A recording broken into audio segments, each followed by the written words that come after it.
Elbasani është padyshim një prej qyteteve më tërheqës për turistët e huaj. Kjo fal vendodhjes së tij në qendër të Shqipërisë, por edhe të trashëgimisë së pasur historike kulturore të tij.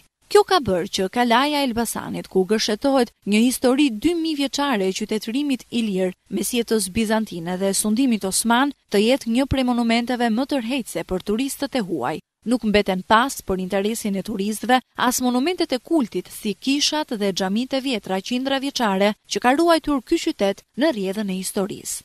Gjithashtu mikpritja dhe zhvillimi modern nxisin kurreshtjen e miqve nga vende të ndryshme të Europës dhe botës për të njohur këtë qytet. Kohët e fundit, Elbasani është kthyer në një vend pelegrinazhi për turistët që vijnë të organizuar nga kompanitë turistike. Një grup turistësh nga Gjermania, Austria dhe Zvicra ishin mysafirët e sotëm të qytetit. Ata u shprehen të lumtur që vizitojnë këtë qytet dhe premtuan se do të rikthehen sërish në Elbasan. Wir freuen uns sehr, dass wir heute Gäste in dieser wunderschönen Stadt Elbasan sind und wir sind schon sehr neugierig auf die Kirchen und auf die Moschee und diese Stadtmauer hat uns schon sehr gut gefallen.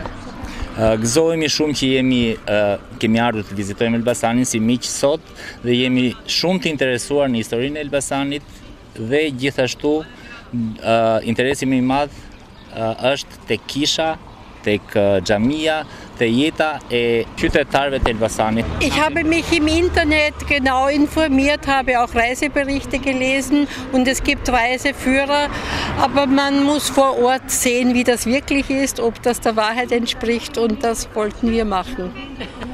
Interesi për Shqipërinë ka qenë gjithmonë i madh nëpërmjet internetit, nëpërmjet librave të ndryshëm të udhëtimit, nëpërmjet raporteve të udhëtarëve të ndryshëm që kanë qenë në Shqipërinë përpara, zonja ka marrë informacion gjatë gjithë kohës, po përsëri është komplet gjë tjetër kur njeriu vjen këtu, shef Shqipërinë, njeh njerëzit dhe krijon edhe mendimin e vet për çdo gjë. Zhvillimi i kapaciteteve të turizmit është prioritet i pushtetit lokal dhe atij qendror, duke bërë kështu që Elbasani të kthehet në një destinacion për turistët e huaj.